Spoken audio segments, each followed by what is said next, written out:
मायरे मायरे मुझसे ही रूठी मेरी परछाई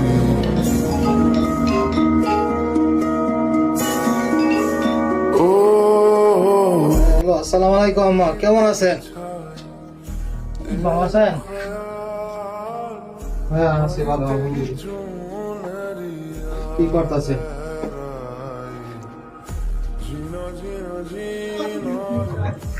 হ্যাঁ আম্মা, আপনারা খাওয়া দাওয়া করছেন? হ্যাঁ আমি খাইছি।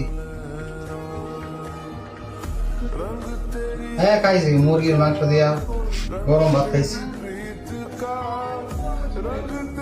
হ্যাঁ হ্যাঁ ভালো একটা মানে জায়গা খাইছি, আলহামদুলিল্লাহ। হ্যাঁ